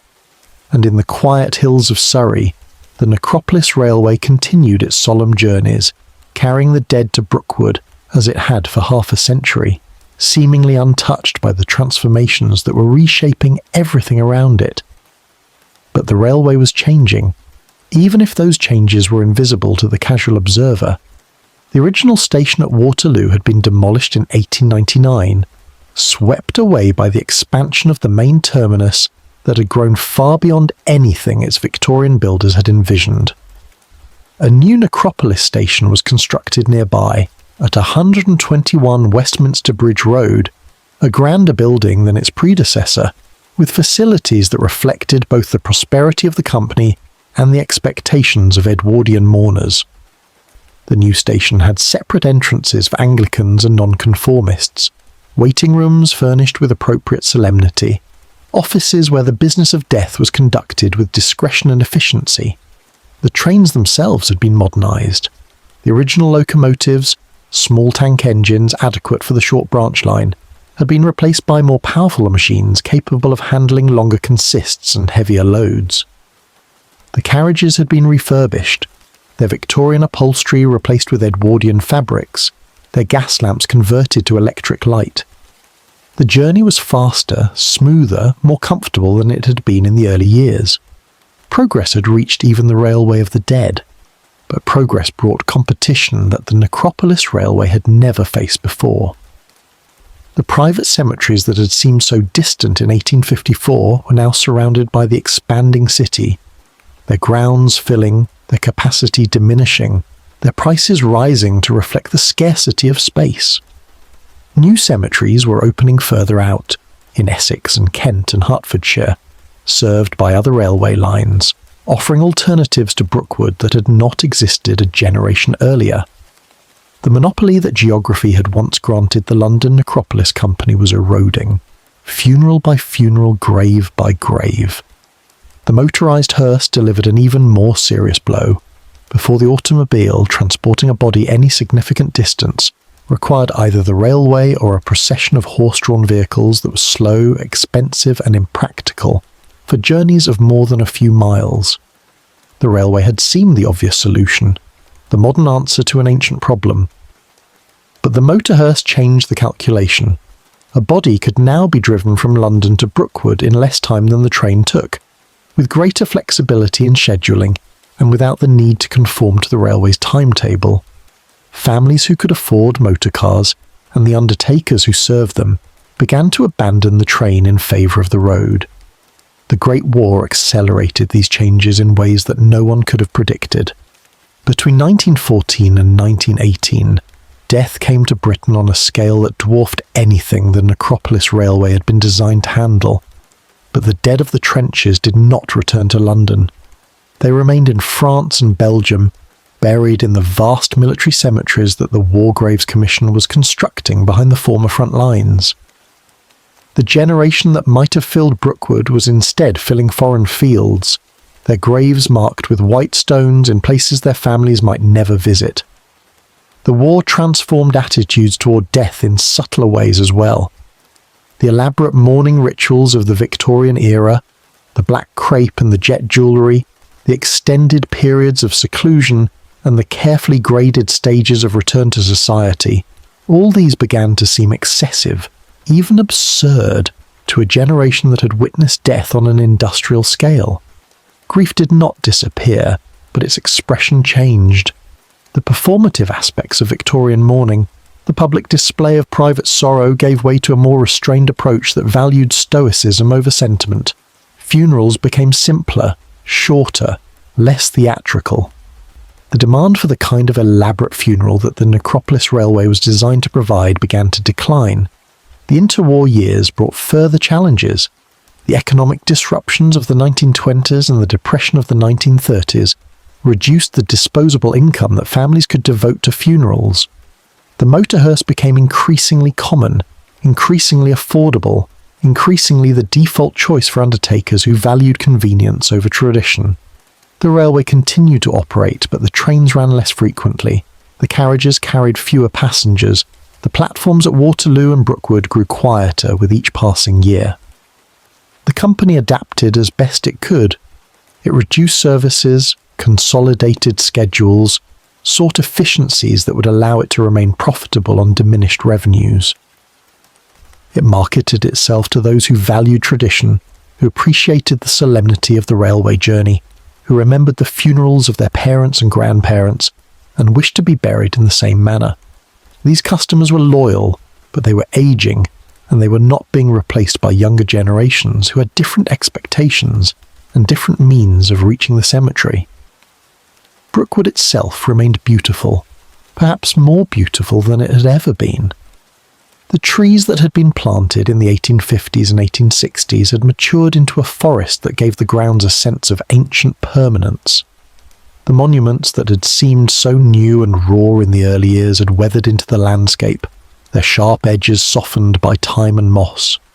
The paths wound through groves of pine and rhododendron past monuments Gothic and classical, past mausoleums that housed the bones of families whose names had once commanded respect in the counting houses of London. The cemetery had become what its founders had envisioned, a city of the dead, complete and self-contained, a world apart from the world of the living. But the city of the dead was no longer growing as it once had. The acres that had been set aside for future expansion remained empty, their ground unbroken, their capacity unused. The grand vision of burying all of London's dead for 500 years had not been realised. The mathematics that had seemed so compelling in 1852, the inexorable multiplication of deaths, and the finite supply of burial space, had been disrupted by changes that no one had foreseen. Cremation, once unthinkable in Christian England, was becoming increasingly popular, reducing the demand for graves of any kind. The secular trends of the modern age were drawing people away from the churchyards and the cemeteries alike, towards simpler disposals that required neither railways nor monuments. The regular visitors to Brookwood noticed the changes gradually. The trains were shorter, sometimes consisting of only a single passenger carriage attached to the hearse van. The staff were fewer, the platforms quieter. The sense of activity and purpose that had once characterised the Necropolis Railway diminished to something approaching dormancy. The older visitors, those who remembered the railway in its prime, spoke of the changes with regret but also with a certain resignation.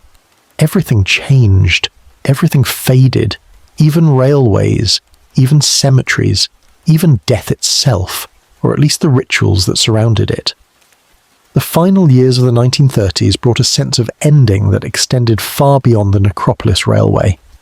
War was coming again, everyone could feel it, a war that would make the last one seem modest by comparison.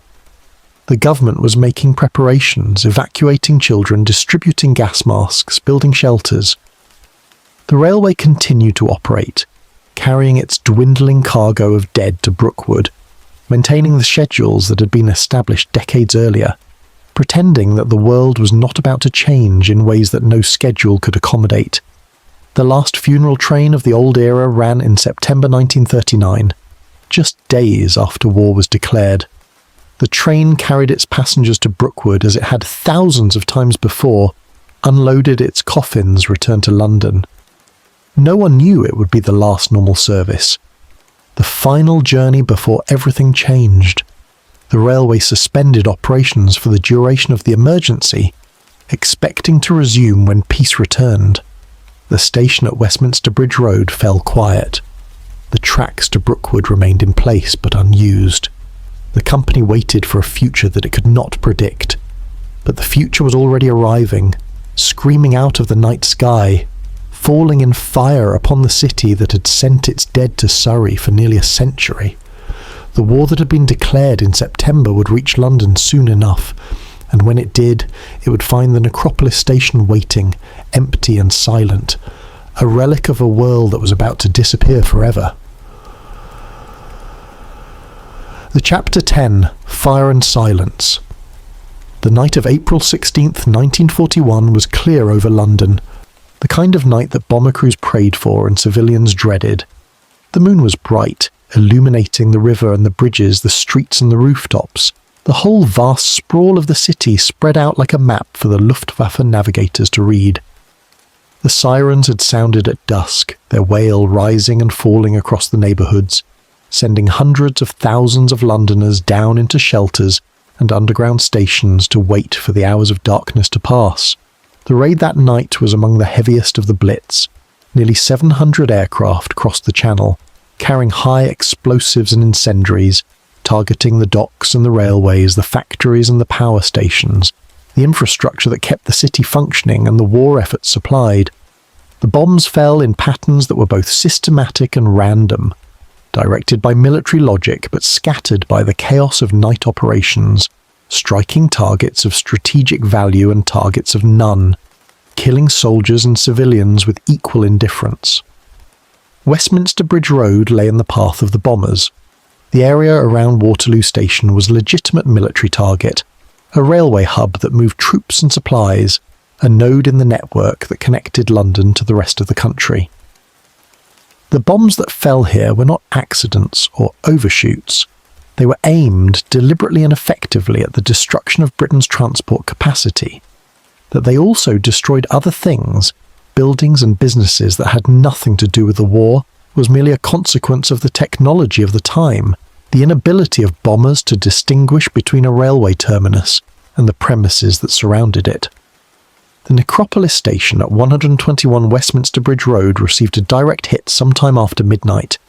The bomb penetrated the roof, detonated in the interior, and set fire to the wooden fixtures and fittings that had welcomed mourners for 4 decades. The building burned through the night, its flames visible against the general conflagration that was consuming whole blocks of the neighbourhood.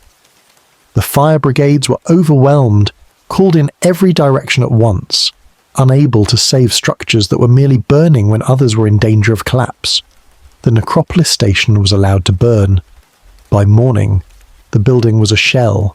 The walls still stood in places, blackened and cracked, but the roof was gone, the floors had collapsed, and the interior was nothing but ash and rubble. The waiting rooms where mourners had sat in quiet grief were destroyed. The offices where the business of death had been conducted were gutted. The platforms where coffins had been loaded onto trains were buried under debris. The London terminus of the Necropolis Railway, the hidden station that had dispatched the dead of the city for 87 years, had become a casualty of war. The company surveyed the damage in the days that followed, when the fires had cooled and the immediate crisis had passed. The destruction was total. Rebuilding would require resources that were unavailable in wartime, labour and materials that were needed for more urgent purposes. The railway itself remained intact. The tracks to Brookwood were undamaged. The cemetery station still stood, ready to receive trains that would not come. But without a London terminus, without the facilities to receive coffins and mourners, without the administrative infrastructure that had coordinated thousands of funerals, the Necropolis Railway could not operate. The decision was made quietly and without announcement to suspend services indefinitely. The company would wait out the war, assess the situation when peace returned, determine whether reconstruction was feasible or whether some other arrangement would need to be found. In the meantime, the dead of London would reach Brookwood by other means, by motor hearse and private car, by whatever transport could be arranged in a city that was struggling to maintain the basic functions of daily life. The railway had been interrupted before, during the previous war, and had resumed when conditions allowed. Perhaps this interruption too would prove temporary. Perhaps the trains would run again, but the trains never ran again. The war continued for 4 more years, and with each passing year the prospect of revival grew more remote. The world that had created the Necropolis Railway was disappearing, bombed out of existence, replaced by something new and strange. The Victorian certainties that had made the railway possible, the faith in progress and order, the confidence that death could be managed and systematised, the belief that class distinctions would persist eternally, All these were being swept away by the bombs and the rationing and the social upheavals that war always brings. When peace finally came in 1945, the Necropolis Railway did not return with it. The company still existed, still owned the land at Brookwood, still accepted burials by those who arranged their own transport. But the railway was finished. The tracks were lifted, the metal salvaged for other uses. The stations at Brookwood fell into disrepair, their platforms overgrown, their waiting rooms abandoned to the weather and the wildlife.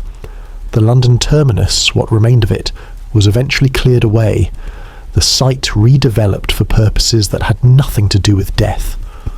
Within a few years, there was nothing left to show that a railway had ever existed, that trains had once carried the dead of London through the Surrey hills to their final rest. Brookwood itself endured, as cemeteries do.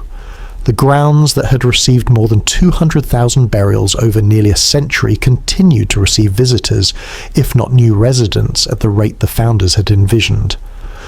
The monuments weathered, the trees grew taller, the paths wound through a landscape that grew more beautiful with each passing decade, the rawness of the Victorian plantings mellowing into something that resembled ancient woodland. Nature was reclaiming what had been taken from it, softening the edges of the gravestones, filling the gaps between the monuments, erasing the distinctions between the sections that had once been so carefully maintained. The military sections of the cemetery, established during the wars, became places of pilgrimage for families from around the world.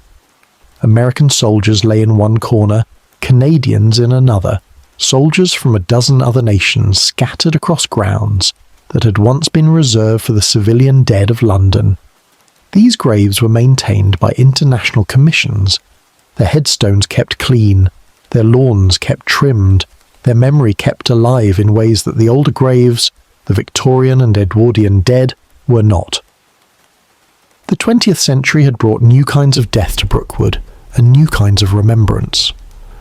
The history of the Necropolis Railway faded from public memory along with the railway itself. Occasional articles appeared in historical journals, brief mentions in books about Victorian London, but the story was too obscure to attract widespread attention. The railway had done its work quietly, without fanfare, carrying its passengers to destinations from which no one returned to tell the tale. It left no monuments of its own, no grand terminus to rival St Pancras or Paddington, no nostalgic heritage line to attract tourists and enthusiasts. It simply disappeared, as the dead themselves eventually disappear, absorbed back into the earth from which they came. And yet something remained. In the archives of the company, in the records of the railway, in the burial registers that documented every coffin that had travelled the line, the history of the Necropolis Railway survived. Researchers who sought it out could trace the journeys of the dead, could read the names and dates, could reconstruct the social world that had created such a peculiar institution. The railway was gone, but its memory persisted, waiting to be discovered by those who knew where to look. The cemetery itself was the truest memorial. Walking through Brookwood today, along paths that wind beneath the pines, past monuments that have stood for a century and more, one walks in the footsteps of the mourners who came by train, who descended at the stations that no longer exist, who followed these same paths to graves that still mark the ground. The landscape remembers what the documents record. The trees remember what the photographs show. The silence remembers what the noise of the trains once broke. In the early mornings, when the mist rises from the ground and the light filters through the branches, Brookwood takes on a quality that the Victorians would have recognised. It becomes a place out of time, a garden suspended between the world of the living and the world of the dead, beautiful and melancholy and utterly still. The trains no longer run. The stations have vanished. The mourners who once filled the compartments have themselves become residents of the ground they came to visit. But the cemetery endures, holding its secrets, keeping its silence, waiting for visitors who may or may not come. The story of the Necropolis Railway is a story of Victorian ambition and Victorian limitation, of problems solved and solutions superseded, of technology triumphant and technology abandoned. It is a story of death made efficient and mourning made manageable, of class distinctions maintained unto the grave and ultimately rendered meaningless by time. It is a story that could only have happened in that particular place and that particular era, when London was the greatest city on earth and death was a problem that railways could solve. The candle has burned low, the night has grown deep, and somewhere in Surrey, beneath the pines and the heather, the dead of London rest in the ground that was prepared for them so long ago.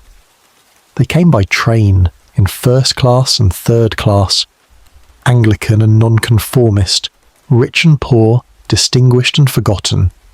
They came through fog and rain, through the longest years of Victoria's reign and the brief bright years of Edward, through wars and depressions and all the upheavals of a century that began with horses and ended with rockets. They came and they remained. The Necropolis Railway has reached its final station. The passengers have disembarked. The platform is empty, the tracks are gone, and silence has settled over the place where the trains once ran. But the journey is not quite over.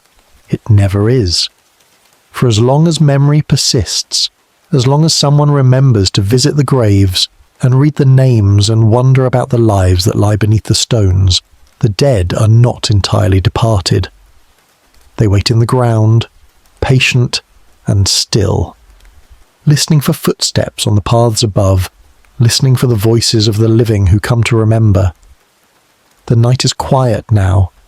The story has been told. Let the eyes grow heavy. Let the breathing slow. Let sleep come gently, as it comes to all things in the end. And somewhere, far away, in the darkness between the pines, history turns another page, and the great silence of Brookwood stretches on, and on, and on. Thank you for listening to The Bedside Historian. May your rest be peaceful, and may you wake to a gentler morning.